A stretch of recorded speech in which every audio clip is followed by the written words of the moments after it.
Got to feed the workers, huh?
Sit down.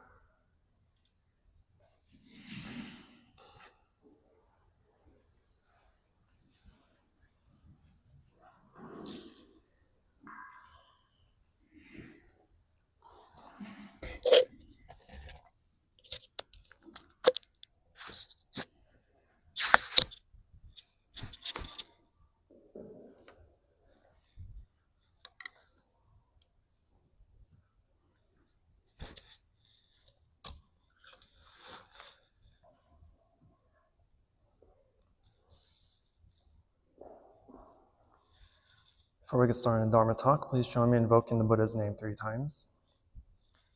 Namo Shakya Muni Buddha. Namo Shakya Muni Buddha.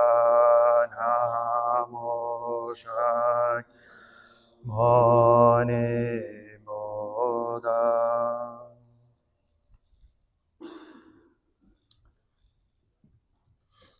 Good afternoon, dear Sangha. Have some nice bass, by the way.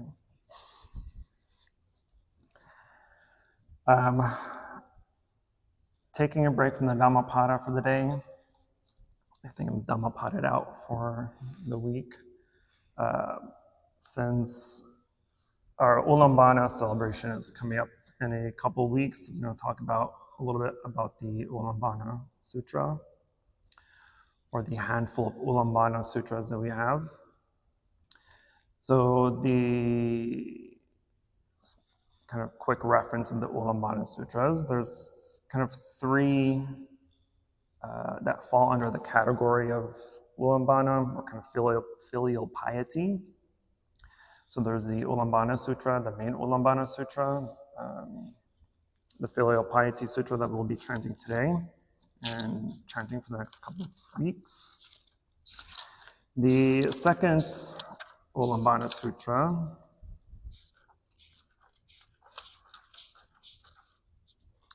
is the Buddha speaks about the deep kindness of parents and the difficulty of repaying it. I'm not even going to pronounce the Sanskrit name because that's going to be very long and I don't have time for that. And then the third sutra is the Kshitigarbha Sutra, or the past vows of Earth Store Bodhisattva. But I'll just speak mainly on the first 2 sutras. But Ullambana, I'll give you the history of the Ullambana Sutra, which is the main one that we chant. The main concept of the Ullambana Sutra, or the Filial Piety Sutra, is about the Bodhisattva Mahamudgalyana, that during the Buddha's time, Mahamudgalyana, upon attaining full enlightenment and the 6 penetrative powers, one of them being this having Dharma vision, being able to see kind of in other worlds and whatnot. He, upon attaining this, he wanted to see where his parents were. It's just kind of ensure that they're in a good place, right? And so he sat in meditation and used his Dharma eye to locate his parents. And to the unfortunate circumstance of his mother, she was actually reborn as a hungry ghost in the lower realm. And so, saddened by this, he went into a deeper samadhi meditation and visited his mother in the lower realm as she was a hungry ghost, Preta. And upon seeing her, felt great pity and compassion, right, and sympathy for his clearly suffering mother. The kind of imagery in Buddhism of a hungry ghost are these lanky-looking beings with big bellies and a long, thin throat. And because the characteristics of a hungry ghost, in a kind of normal sense, are beings that in their regular life or in a past life were not, these are people who are not generous, people that would try to manipulate circumstances and situations for their own benefit, people that were kind of, in a sense, jealous, that were after, that would allow others to struggle for their benefit, basically, right? So as a hungry ghost, whenever they try to eat something, because their necks are so long and narrow that there's no room in the neck for the food to be swallowed, right? And so they were unable to be fed, hence the name hungry ghost. They're always hungry, unable to eat. So when Mahamudgayana had visited his mother, he offered her a bowl of rice to kind of ease her hunger. But as she took the bowl of rice with one hand, she shielded it with the other hand so that the other hungry ghost wouldn't see and run up and grab the food from her. But as she was trying to eat the rice, it turned into hot coal, or ash, and so she was unable to eat it. And so Mahamudgayana felt great sadness in this and didn't know what to do. And so he went and saw his teacher, the Buddha, and told the Buddha what he had seen and asked for his assistance as to how to help her. And the Buddha had told him that though you are now a fully enlightened arhat, and your merit is great, you don't have enough merit in order to save your mother. So what you can do is to offer an Ullambana basin. At this time, it was during the 7th lunar month or something like that. It was toward the end of the Pravarana season, which is the rains retreat, right? So toward the end of the rains retreat, the Buddha had told Mahamudgayana to him and to make an offering to the Sangha, to the monastic Sangha. And the accumulation of the collective merit of the Sangha would be able to save your mother as a hungry ghost. And so he did that. And so he made an offering, the Ullambana basing offering to the Sangha, and the Sangha had dedicated as a collective all their merits to the beings of hungry ghosts. And from there, his mother was received from the hungry ghost realm and reborn in a higher realm of existence. And so ever since then, the Ullambana ceremony has been a tradition in Buddhism, across all Buddhist traditions. And it is a meritorious occasion to make offerings or to make offerings or to at least be generous toward the Sangha, and so that the collective merit of the Sangha can be dedicated to the deceased ancestors. So that's the story of the main Ullambana Sutra, Filial Piety Sutra.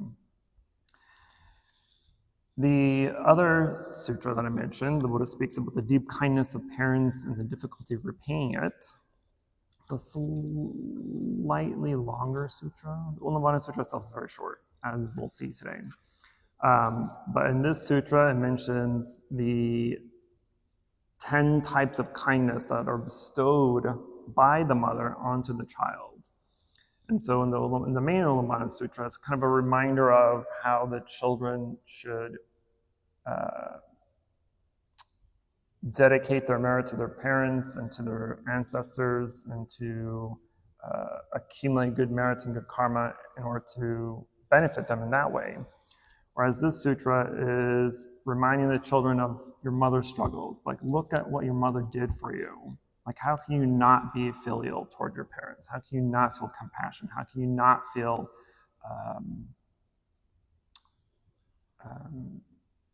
that's what I'm looking for. Grateful toward your parents. So I'll mention the 10 kindnesses. Is that a word? The 10 kinds of kindness. And the first is the kindness of providing protection and care while a child is still in the womb. The second is the kindness of bearing suffering during the birth. The third is the kindness of forgetting all the pain once a child has been born. The fourth is the kindness of eating the bitter herself and saving the sweet for the child. The fifth is the kindness of moving the child to a dry place while laying in the wet herself. The sixth is the kindness of suckling the child at her breast, nourishing and bringing up the child. The seventh is the kindness of washing away the unclean. The eighth is the kindness of always thinking of the child when it has traveled far. The ninth is the kindness of deep care and devotion. The 10th is the kindness of ultimate pity and sympathy. So these are the 10 kindnesses that the Buddha is reminding you of what your mother had sacrificed, what all our mothers have sacrificed in order to raise us and nourish us and give us the protection and the kindness that allowed us to be. Now, some may argue that not all parents or mothers or fathers are kind. And though that may be it, that may be the case in some situations and in some parts of life,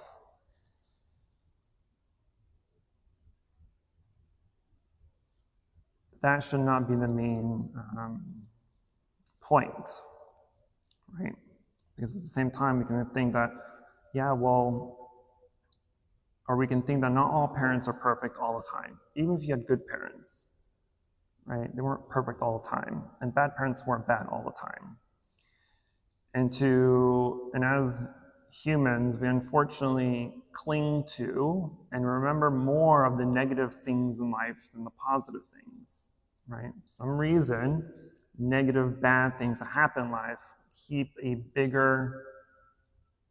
have a bigger impact on us than the good ones, right? Because there's goodness all the time. There's beauty in the world all the time, right? And we know that. But then we get sidetracked and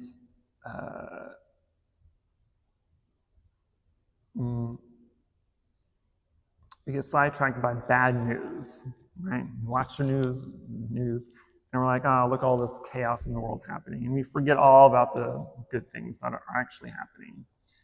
And so we tend to do that in our everyday life for all situations, whether it's at work, whether it's a relationship with your significant other, relationship with your parents, with your children, with friends, right? We hang on to the negative aspects that occur or that happen and forget about the true kindness or the benefit of those relationships in the first place.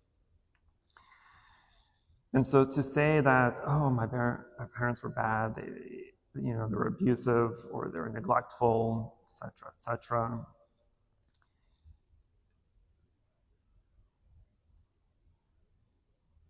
because of that type of trauma, right? That's what sticks to us.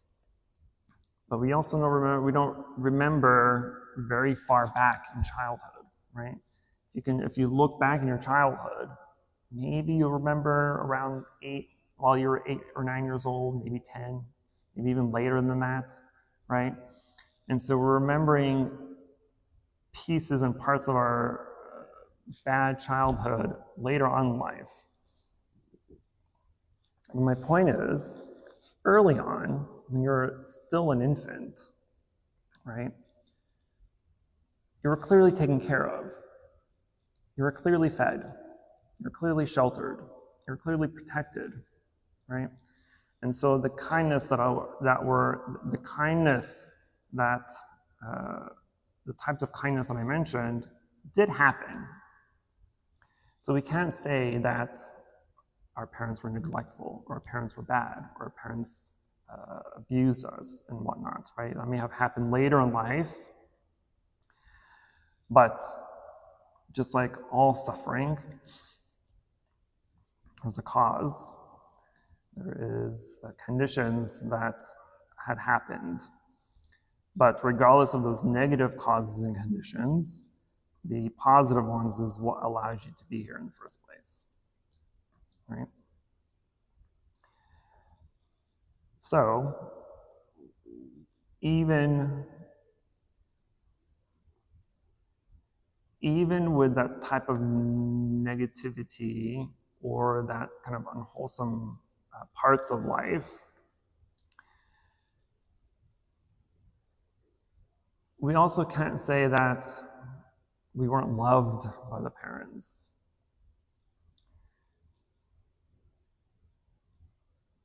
Love is an odd thing in general, right?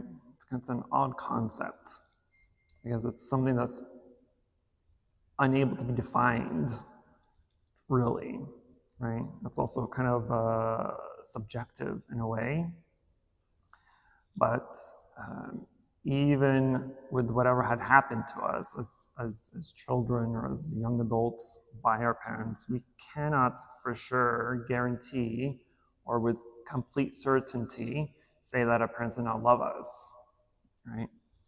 Their form of love may have been different than the standard type of love that we often think of or see. Some types of love means ignorance, meaning that they ignored you, neglected, right? Some type of love some kinds of love doesn't even require the word love to come up. There's a lot of Asian countries where parents never say I love you. It's not a concept to them, right? In the Middle East, the same thing. Parents don't say I love you to their children. I don't remember the last time my own parents said I love you, right? And so it's an odd type of concept to me, or in general, right? But anyway, my point is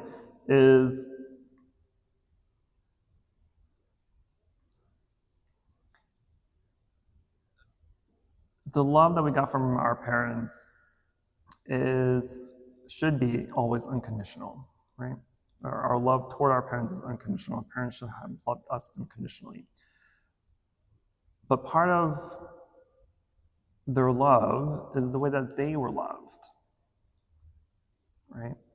Because parents tend to be very generationally traditional in their methods of parenting, according to how their parents parented them and their parents and their own parents, etc., etc.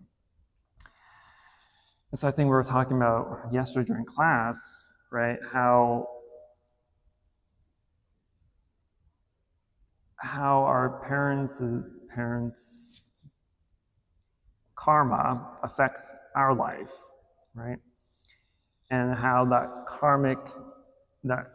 type of karma is generational. It goes from one generation to another, right? So if your parents were abusive to them, then your parents will be abusive to you, and you can be abusive to your children, and it just passes along, right?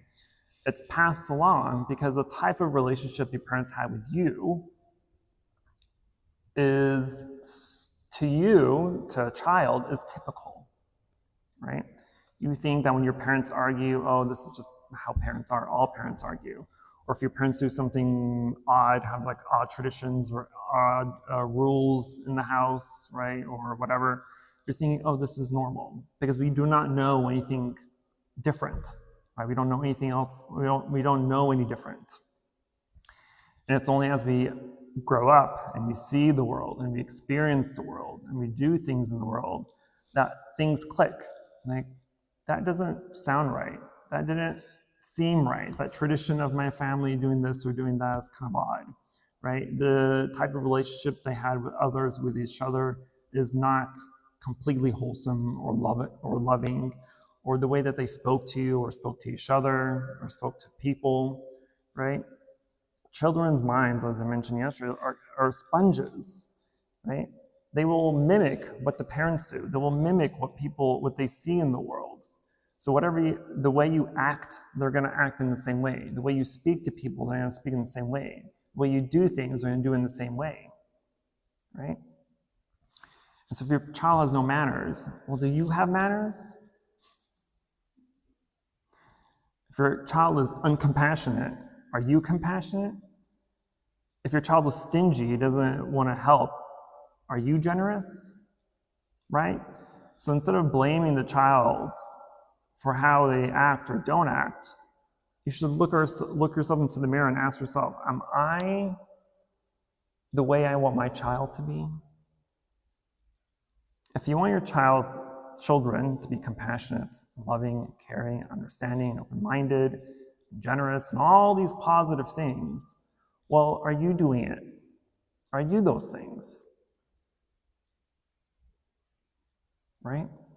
And if not, well, then why are you blaming the child, the kid who knows no better, right? They don't know any better.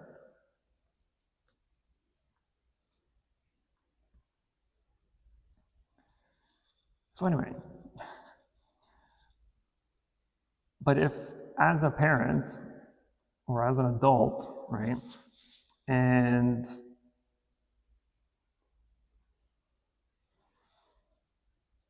you're doing your parenting, you're doing what you need to do, but you're doing things the way your parents did them, whether it's the way you speak, whether it's what you do or how you do things, right? As we were talking yesterday of how this potential negative action or negative thinking or negative way of doing things as a parent is unwholesome or negative, right? Or unbeneficial, I should say. Unless you stop that continuation, right? That karma that is generational is going to continue on to the next generation, right? And so if you in your own way are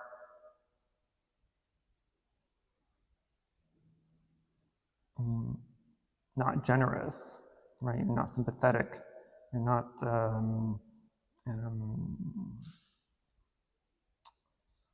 open-minded to the situations of the world, then you're going to continue that kind of inherent thinking, that inherent belief. And so you have to get to the point and say, this is wrong. This is wrong thinking. This is wrong speech. This is wrong action. This is wrong livelihood. And stop that continuation in its tracks so it doesn't continue on. Yes? Think of, for those that are parents, which is half the room, I'm assuming, think back in your own young parenthood, right? Think of a habit that you may have been doing that now you realize was probably not the best way to do things. Whether it's the way you're teaching your children how to do something or say something, whether it's the way you spoke, whether it's the way you acted, whether it's the way you responded, right? How you reacted to things. Reaction is probably the biggest impact to people, right? And to ourselves too. Our reaction towards situations is more telling than some of the words and actions that you do, right? And so when someone's yelling at you, when someone's trying to insult you, someone's trying to argue with you, or whatever it is, right? Our reaction to it, how we respond to the situation, can be more telling than the actual words that come out of your mouth next, or the actions that you do next.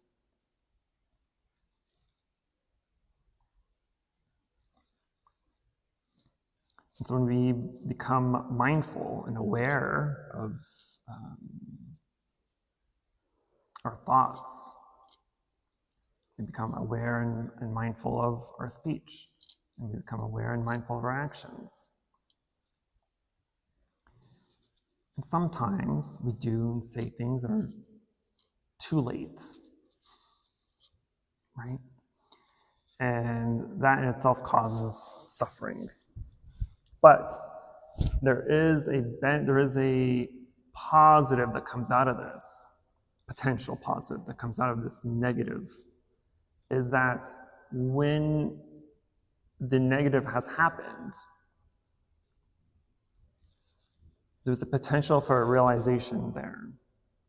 There's a potential for an aha moment where you recognize when you truly heard yourself say some words, or you felt the anger or the anxiety or the frustration with an action that you've done, that there's a potential aha moment there where you recognize that this isn't right. This feels wrong, right? It's just that tingling sensation in the body or mind, or like, that wasn't the right thing to do or say or think. And so then when that realization happens, there's a change. I hope, right? There's a change in the way you think, say, and do things. And that is that is an enlightened moment. Because you're able to change or see something that was negative and transform it into something positive. That's the basis of our practice, right? It's to transform our three poisons of ignorance, greed, and anger into wholesome, positive aspects. So turn that ignorance into wisdom, turn that greed into generosity, and turn that anger into happiness. Is that not the point of our practice?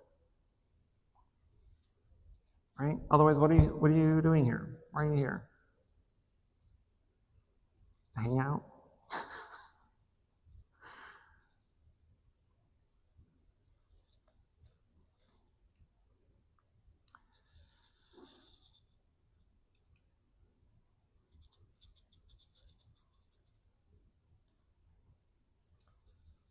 I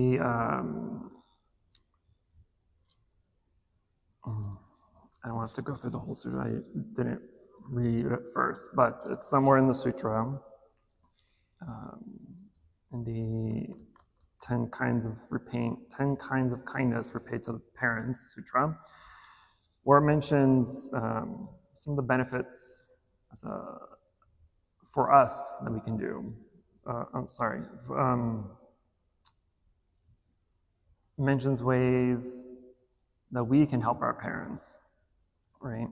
And one of those ways is to teach them the Dharma, right? Another way is to bring them to the temple to learn the Dharma. And the third, ironically, it's not ironic, but I think it's kind of funny. The third is to leave the home life and become a monk or nun. That's the greatest way, that's the greatest repayment to our parents.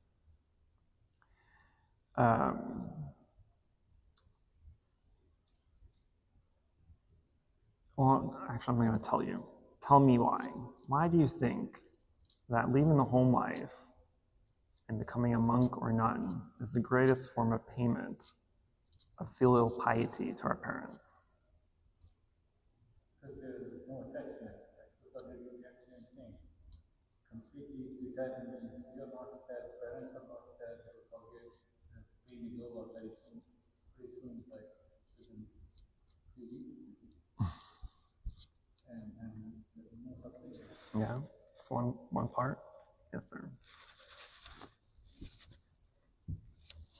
When you go into the monkhood, you've given up all attachments, including to your preconceptions, and in doing so, you have been since forgiven and you wrongdoing and accepted the fact that you did yourself wrongdoing, and that you dedicated yourself in the hindsight of this forgiveness to only making good in the world.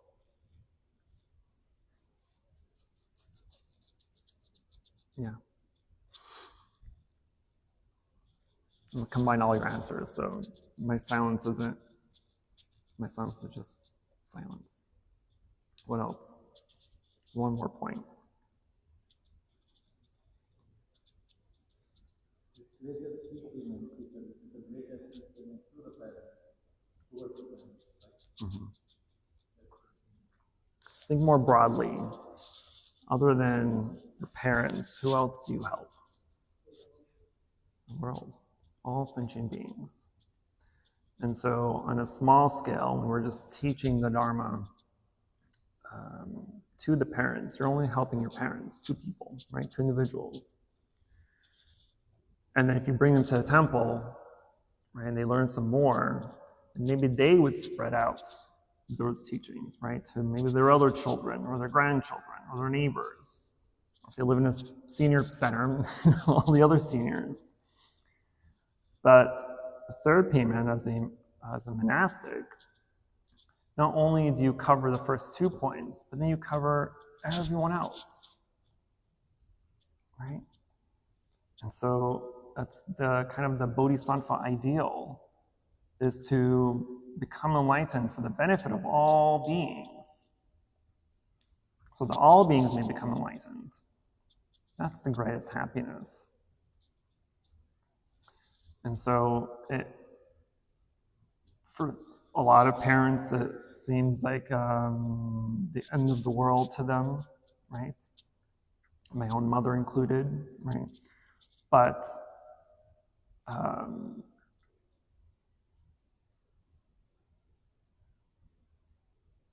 they come around, maybe.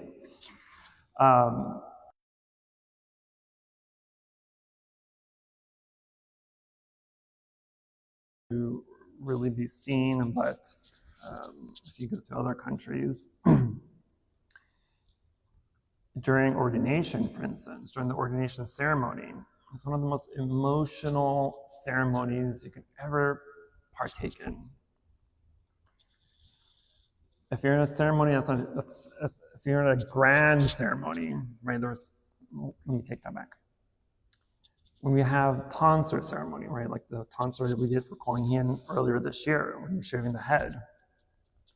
That ceremony, that's the emotional ceremony, because typically that's done with the parents, right?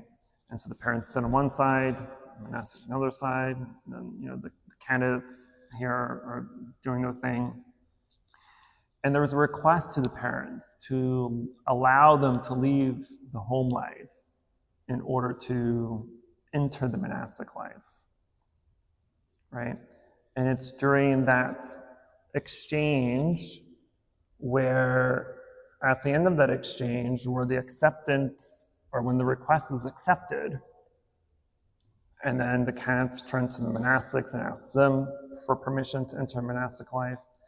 At that point, the moment the words "I accept" is uttered, they have left officially the home life.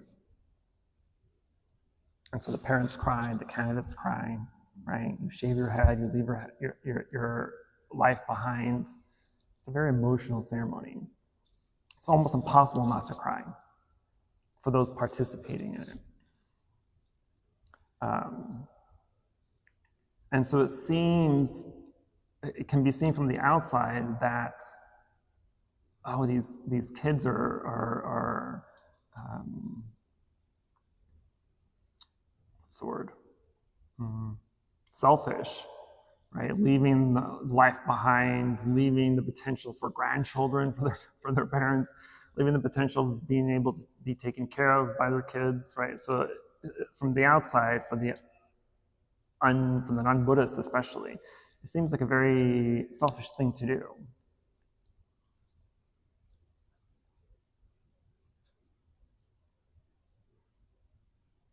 But when we understand the reasonings of why it's happening, and the causes and the conditions and the benefits of ordination or being a monastic, outweighs all those negative aspects of thinking it's something that's selfish, thinking that oh, these people are just running away from life, running away from responsibilities, running away from all this and that. I'm not saying that that's not true for some people, right? But I hope that the majority of those that ordain do have that altruistic wish for the right reasons, right? To practice, to benefit themselves so they can benefit others, right? But if you're just doing it in order to escape life, well, your life is probably going to get harder, actually, not easier. Monastic life in general is not easy whatsoever. But it's not seen as difficult if the motivation, the intention is pure, right? Sure, waking up super early every day, going to bed extra late, right? Eating less, sleeping less, studying more. It sounds like boot camp, basically, right? Almost. And so for those, if you have, if your motivations are not pure, if your intentions are not pure, then that life is very difficult. Can be very difficult. But with pure motivation, pure intentions, then it becomes doable, right? It's something that's not a chore. It's not something that you feel you have to do, right? Because no one forced you into this life. You chose it. That means you also chose having to wake up early, having to eat less, sleep less, study more, work more. And so when we do that as monastics, right, there's a prayer that we do there's a prayer that we do where we transfer our merit to our parents, right, as an act of gratitude for allowing us to have this life, as an act of gratitude for raising us, right, regardless of the situations we were in, and gratitude for being a monastic so that we can transfer the merit to them and to our ancestors back to 7 generations, according to the sutras. And so it's not an act of selfishness, but an act of selflessness. So you're not doing it for yourself, right? I'm not a monk for myself. If I was a monk for myself, I'd be out in a cave somewhere in the middle of nowhere, ignoring the world, right? But I'm not. Fortunately, or unfortunately for you, however you want to see it. Okay, we'll stop talking now. That's the Ullambana Sutras. And that's the the Ullambana ceremony, or Ullambana ceremony is the second most important holiday in Buddhism after Vesak. Questions, concerns? Motion outbursts.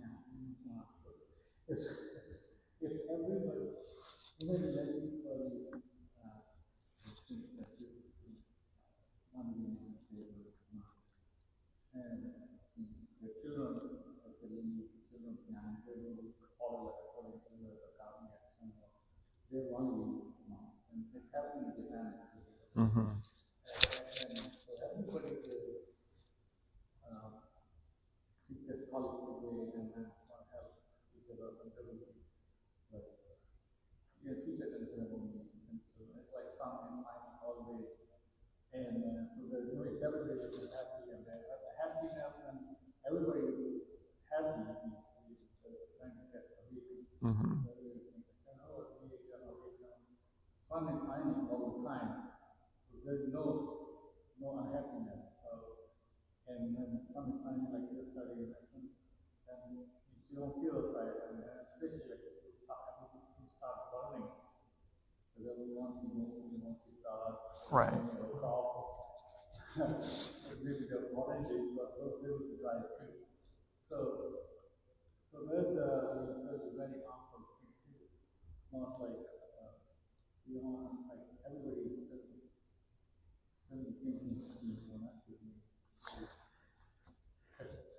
Well, fortunately for you, there's it's a very small percentage in the world, right? To to make that decision or to think that, to have that. Like they have a big problem with population. They are not having children. And they don't want to have some immigration, like they think, yeah, no, we don't want to invite them from outside. So we don't want to like this, we want to have our own culture, heritage. And, see what you can. Yeah, Japan's odd. But their population is not, their lack of growth in population, unfortunately, doesn't have anything, it's not because of monasticism, it's just people just don't want to have kids anymore. Right? Because your parents decided to be monastic and fixed to be in the same religion.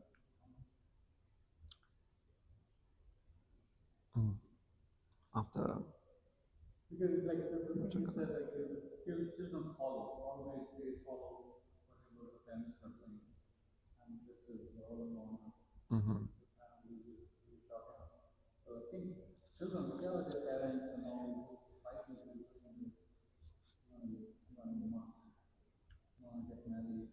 have kids.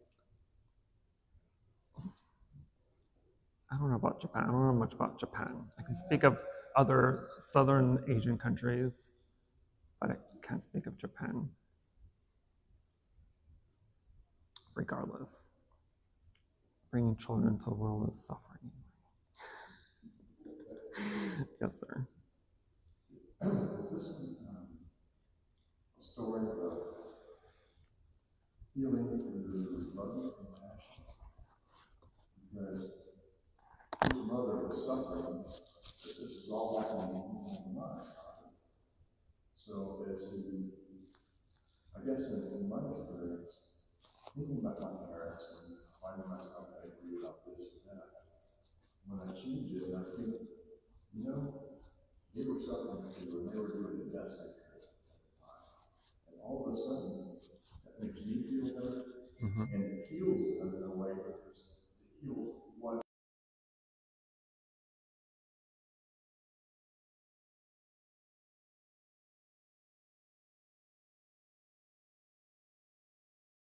Right, because the present moment is created by the past, right?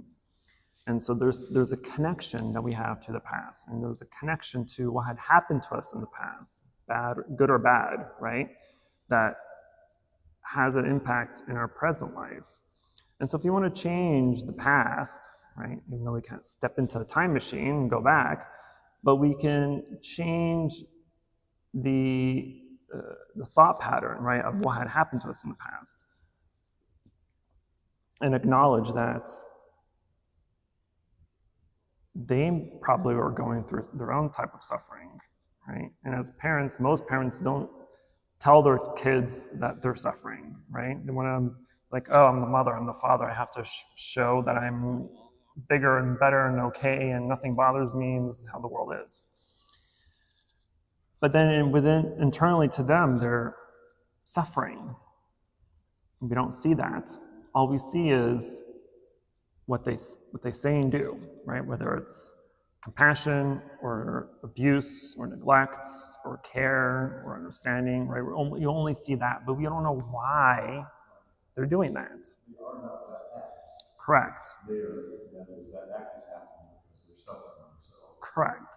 And there's a Buddhist, I think it's a Buddhist saying, I don't know, but the quote, it has to do something like, your mother is not the thought of your mother.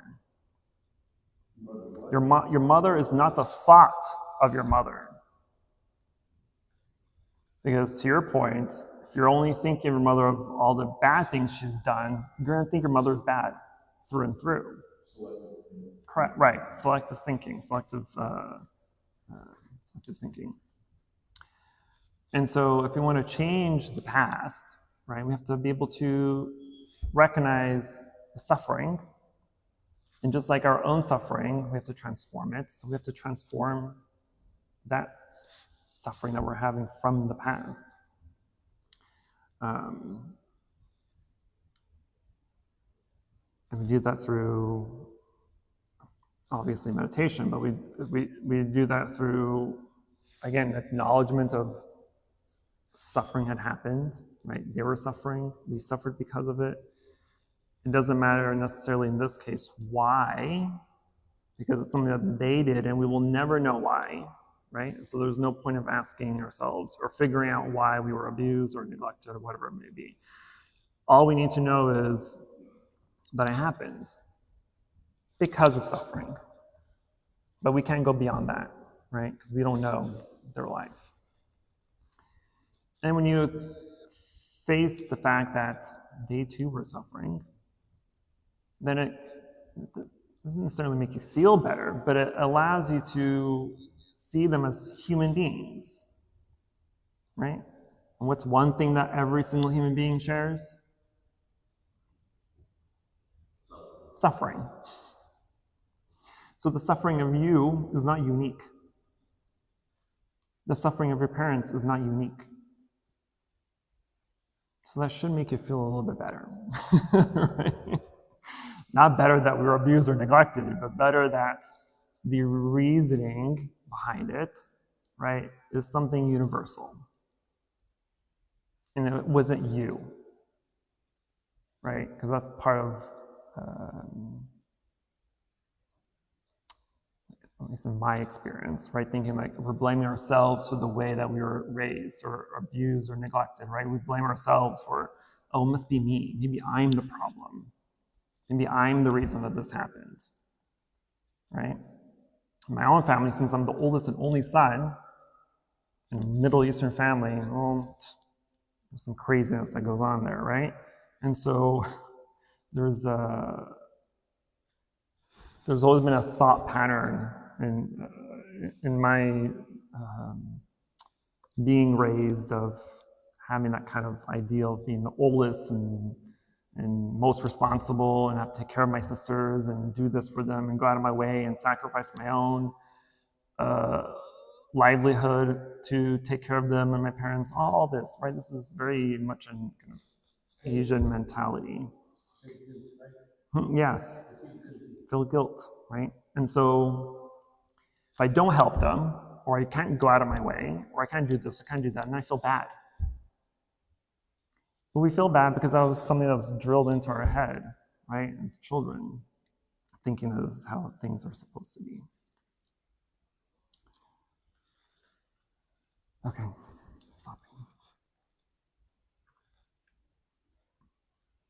One short question. Yes, ma'am.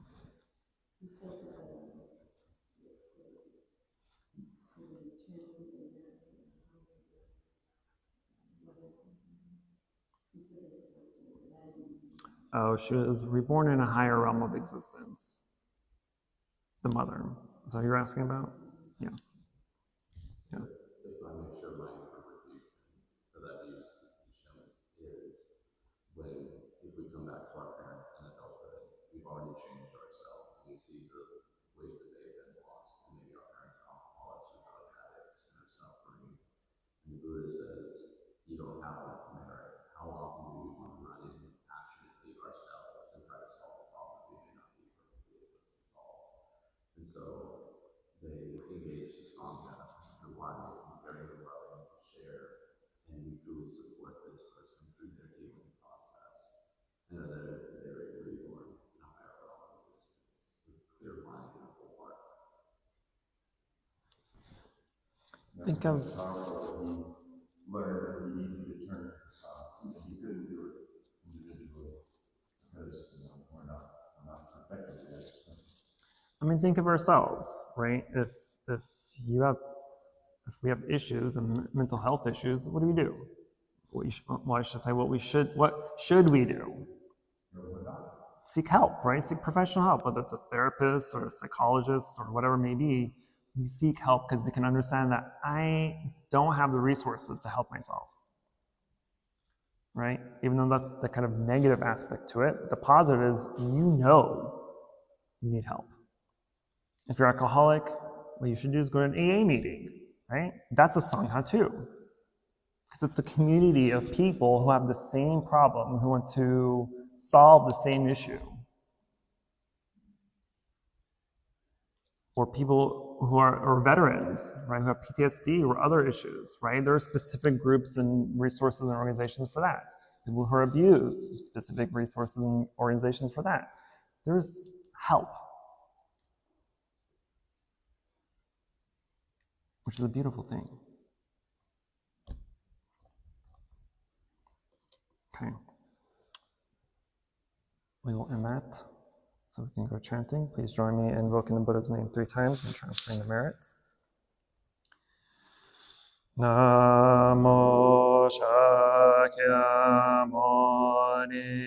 Buddha. Namo Shakyamuni Buddha. Namo Shakyamuni Buddha. For any positive karmic action we've accumulated here today, we wish to transfer the merit to all sentient beings and wish them full enlightenment. Namo Shakyamuni Buddha.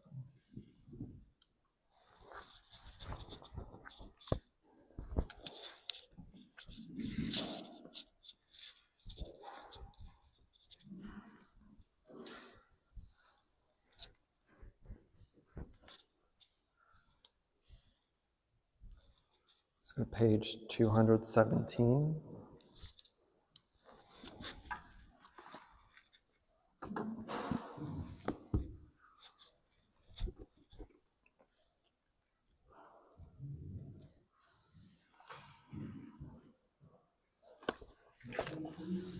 (217).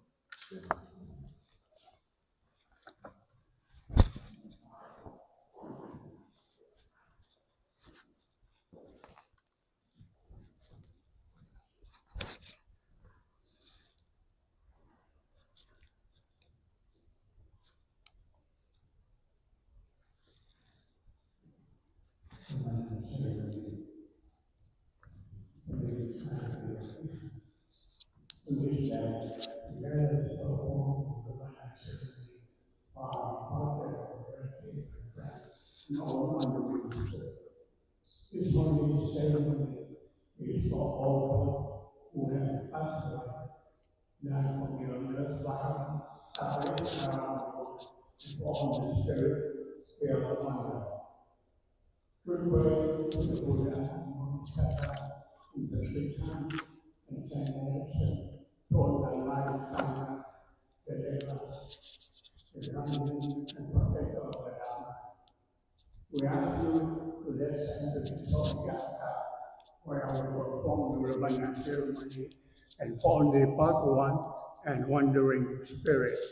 We pray to the Buddha,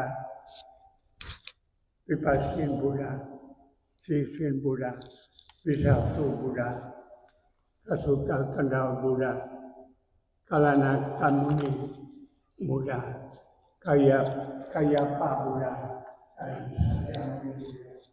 We ask you to listen to this holy Santa, where we perform the Ullambana ceremony. We raise this flower to ask that all Asana Buddha and Bodhisattva, the Alaya, Sangha, the Deva, and the guardian and the protector of the Dharma, bless this offering.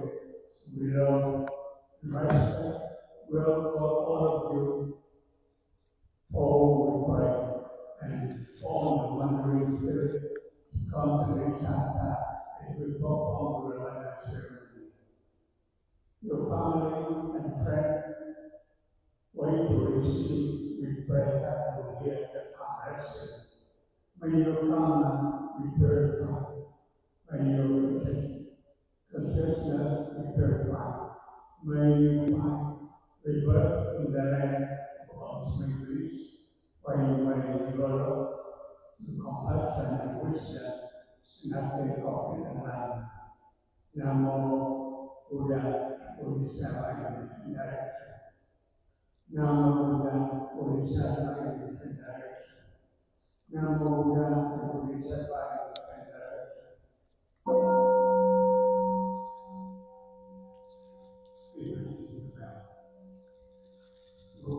This speech and mind and perfect oneness I send my heart.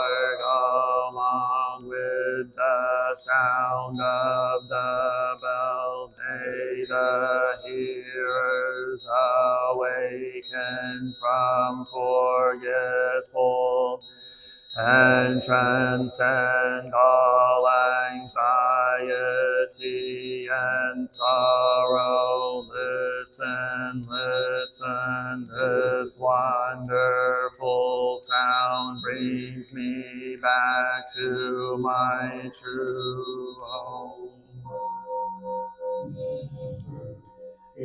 Gratitude we offer this incense to all Buddhas and Bodhisattvas throughout space and time. May it be fragrant as earth herself, reflecting our careful efforts, our wholehearted mindfulness, and the fruit of slowly ripening. May we and all beings be companions of Buddhas and Bodhisattvas. May we awaken from forgetful and realize our true home. Sense in the censer now is burning, all the Dharma realm in every place, auspicious clouds appearing, our sincere intention thus fulfilling, as all Buddhas now show their perfect body. Homage to the incense cloud canopy, Bodhisattva and great Bodhisattva.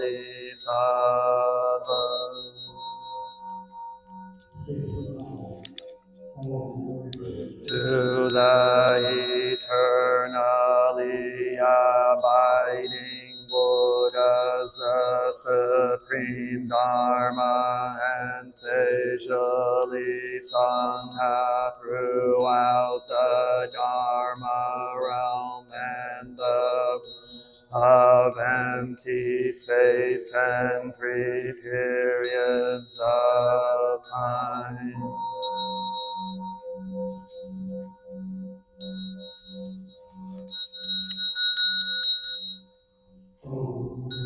To the fundamental teacher Shakyamuni Buddha, Maitreya, honored future Buddha, Manjushri, great wisdom Bodhisattva, universal great conduct Bodhisattva, all Dharma guarding Deva Bodhisattvas and the glorious Mount, assembly of Buddhas and Bodhisattvas.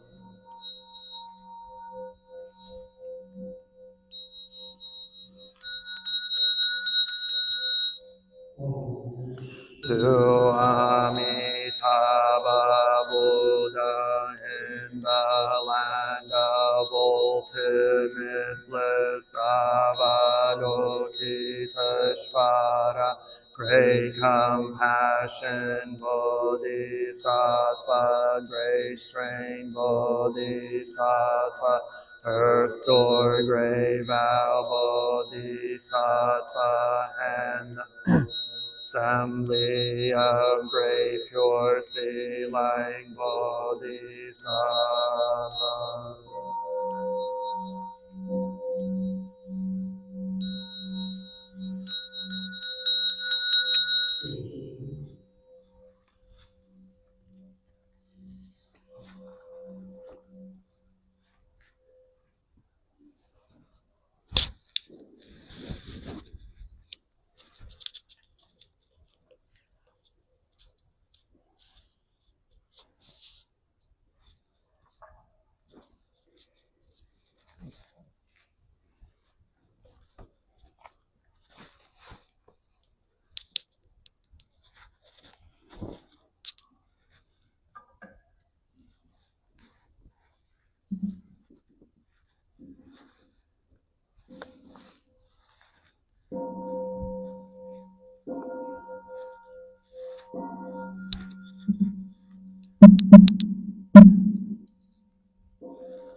great compassionate Buddhas and Bodhisattvas. Namo, great compassionate Buddhas and Bodhisattvas. Namo, great compassionate Buddhas and Bodhisattvas. Nachayaya Namo Varyavarokitishva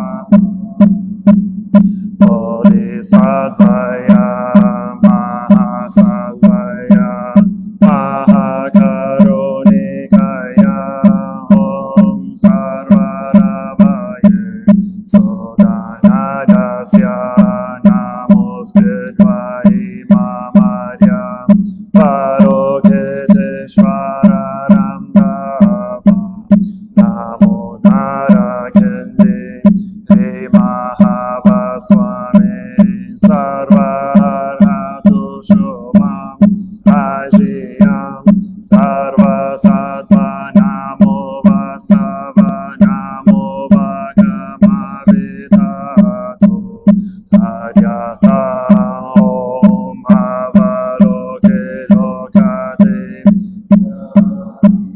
Ehiri Mahabodhisattva Sarva Sarva Paramala Mahe Mahidayam Koro Koro Karmam Doro Doro Vishati Mahavishati Dara Dara Divineshwaraya Chara Chara Mama Vimala Muktilehi Ehi Shrina Shrina Asham Prashari Vishva Vishvamam Prashaya Holo Holo Mara Holo Holo He Sara Sara Siri Siri Soro Soro Bodhiya Bodhiya Bodhaya Bodhaya Maitreya Narakindi Vishanina Vayamana Swaha Siddhaya Swaha Mahasiddhaya Swaha Siddha Yogeshwaraya Swaha Narakindi Swaha Maranara Swaha Sirasimhamokaya Swaha Sarva Mahasiddhaya Swaha Chakra Siddhaya Swaha Padmakasaya Swaha Narakindi Bhagaraya Swaha Mavari Sankaraya Swaha Namo Ratnatrayaya Namo Adya Parokiteshvaraya Swaha Om Siddhyanko Mantrapadaya Swaha.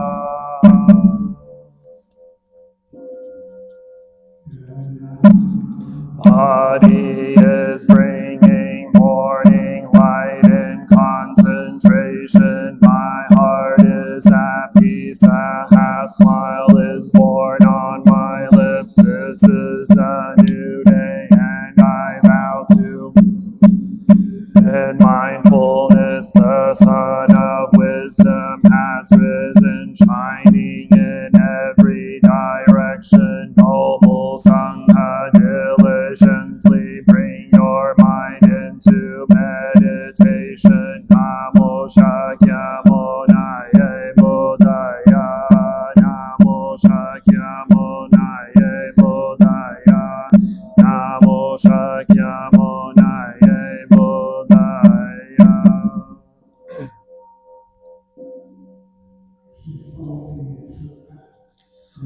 Unsurpassed, profound, and wonderful Dharma is difficult to encounter in hundreds of millions of years.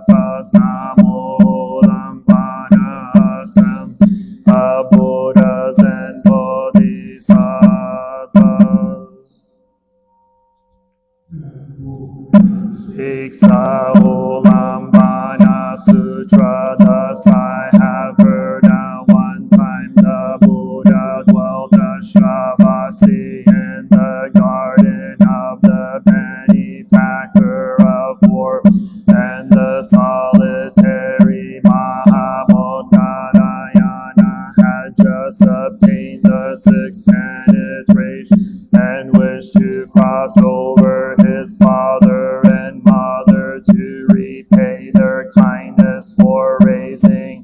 Thus using his way he regarded the world and saw that his mother had been born among the hungry ghosts, having neither food nor drink. She was but skin and bones. Mahamodgarayana felt deep pity and sadness, filled a bowl with food and went to provide for his mother.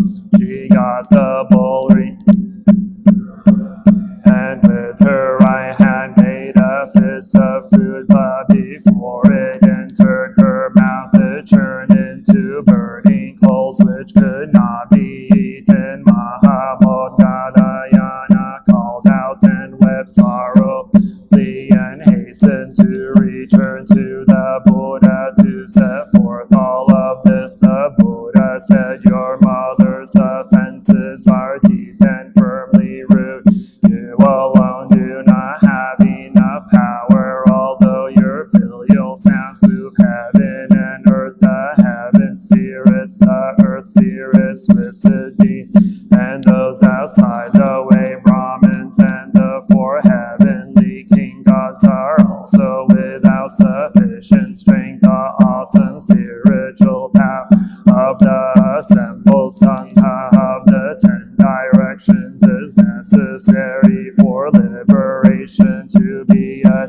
I shall now speak a dharma of rescue which causes all those in difficulty to leave worry and to eradicate obstacles from offenses. The Buddha told Modgarayana the 15th day of the 7th month in the Pavarana day for the assembled Sangha of the 10 directions, for the sake of fathers and mothers of 7 generations past, as well as for fathers and mothers of the present who are in distress. You should prepare an offering of clean basins full of hundreds of flavors and the 5 fruits and other offer incense, oil, lamps, candles, beds, and bedding, all the best of the world to the greatly virtuous assembled Sangha of the 10 directions. On that day all the holy assembly, whether in the mountains practicing dhyana samadhi or obtaining the 4 fruits of the, or walking beneath trees or using of the 6 penetrations to teach and transform sound hearers, and those enlightened to conditions or provisionally manifesting as bhikshus. In fact, they are great bodhisattvas on the 10th ground, all complete with pure precepts and ocean-like virtue of the holy way,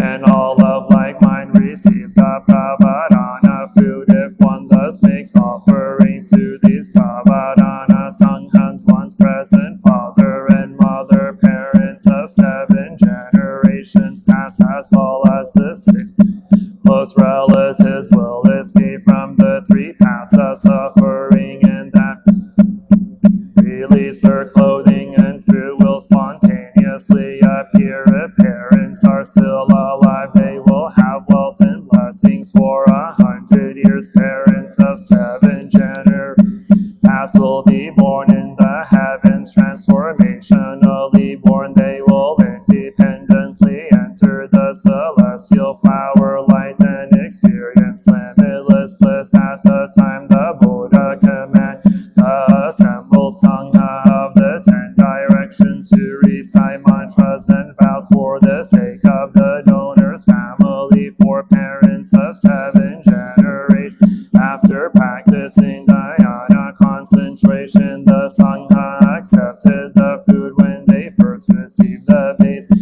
place it before the Buddha in the stupa. When the assembled Sangha had finished the mantras and vows, they received at the time the Bhikshu Moggallana and the assembly of great Bodhisattvas were all extremely delighted, and the sorrowful sound of Moggallana's crying ceased. At the time Moggallana's mother obtained liberation from one kalpa of suffering. As a hungry ghost, Moggallana addressed the Buddha and said, "This disciple's parents have power of the merit and virtue of the triple jewel because of the awesome spiritual power of the assembled Sangha. If in the future the Buddha's disciples practice filially by offering to Ullambana basins, will they be able to cross over their present fathers and mothers as well as those of 7 generations?" The Buddha replied, "Good indeed, I am happy you asked that question. I just wanted to speak about that."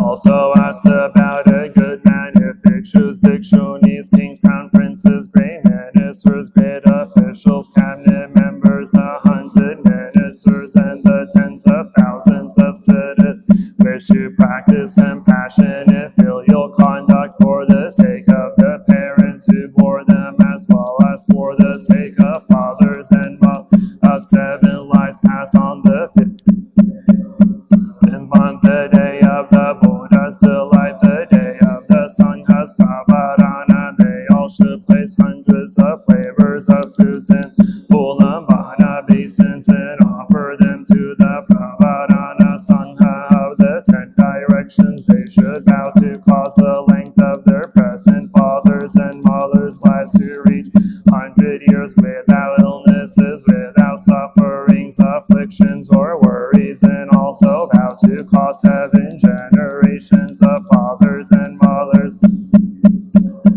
of the hungry ghosts to be born among humans and gods, and to have blessings and bliss without limit. The Buddha told all the good men and good women, those disciples of the Buddha who cultivate filial conduct should in thought after thought constantly recall their present fathers when making offerings, as well as the fathers and mothers of 7 lives past, and for their sakes perform of the Ullambana basin to the Buddha and the Sangha, and thus repay the loving kindness of the parents who raised and nourished them at the time the Bhikshu Moggallana and the 4-fold assembly of disciples, hearing what the Buddha said, practice it with delight. Namo Moggallana Bodhisattva Mahas. Namo Moggallana Bodhisattva Mahasattva. Namo Moggallana Bodhisattva Mahasattva. Heart of the Prajnaparamita, the Bodhisattva Avalokita, while moving in the discourse of Prajnaparamita, shed light on the 5 skandhas and found them equally empty. After this penetration, he overcame ill-being, listened, tried.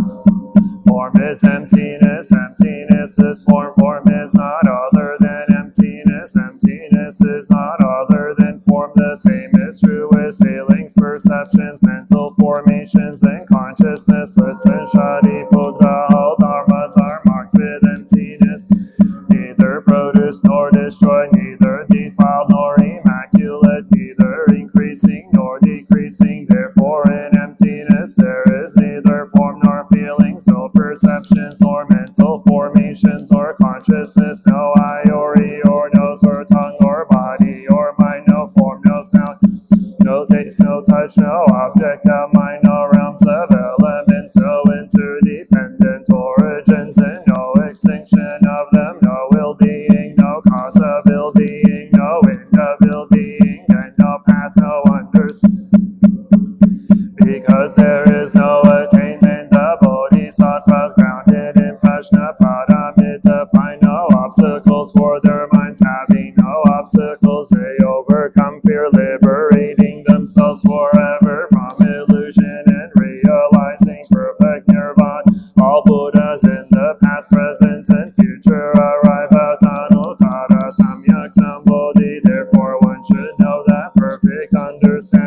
is the highest mantra, the unequaled mantra, the destroyer of ill being, the incorruptible truth, the mantra of Prajna Paramita.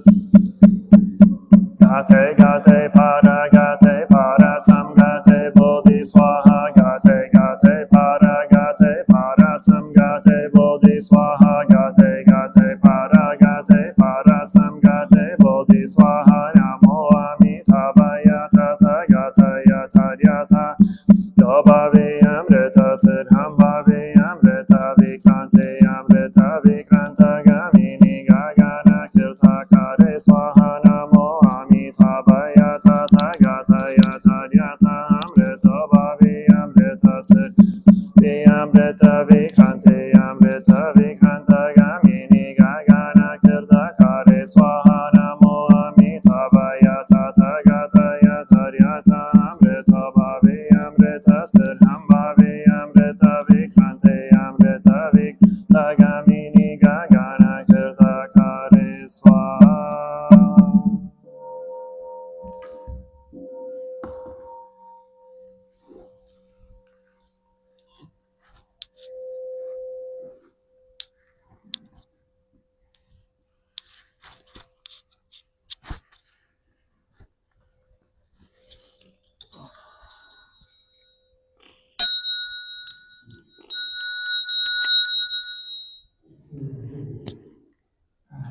Take refuge in the Buddha, the one who shows me the way in this life. I take refuge in the Dharma, the way of understanding and of love. I take refuge in the Sangha, the community that lives in harmony and awareness.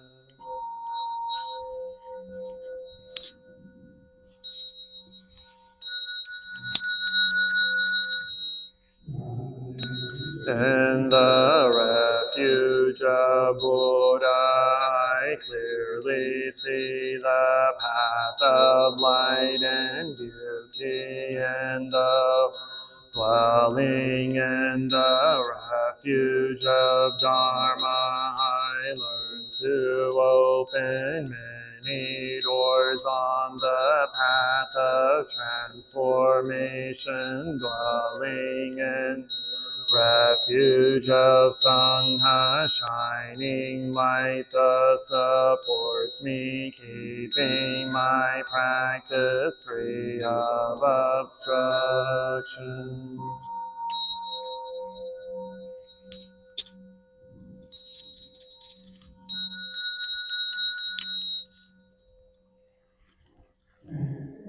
Refuge in the Buddha, in myself I aspire to help all people recognize own awakened nature, realizing the mind of love, taking refuge in the Dharma.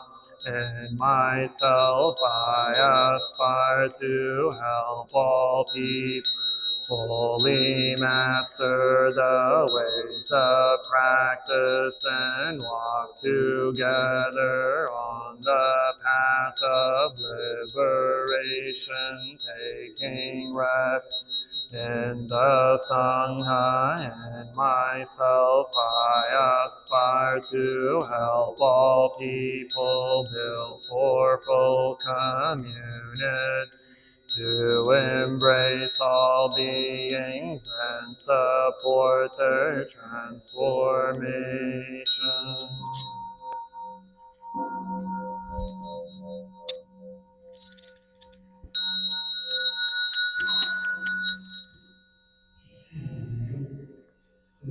Citing the sutras, practicing the way of awareness gives rise to benefits without limits. We vow to share the fruit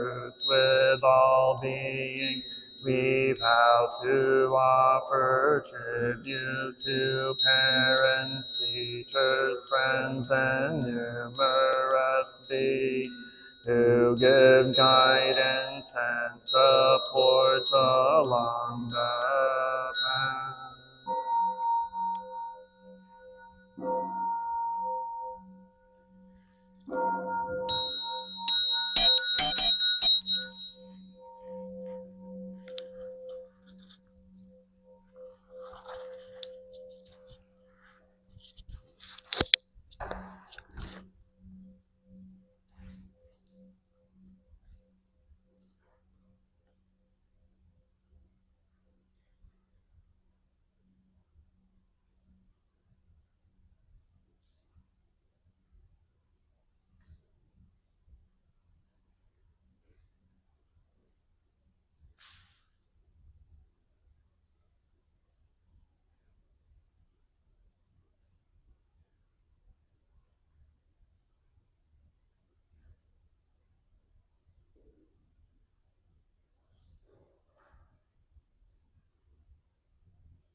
Thanks.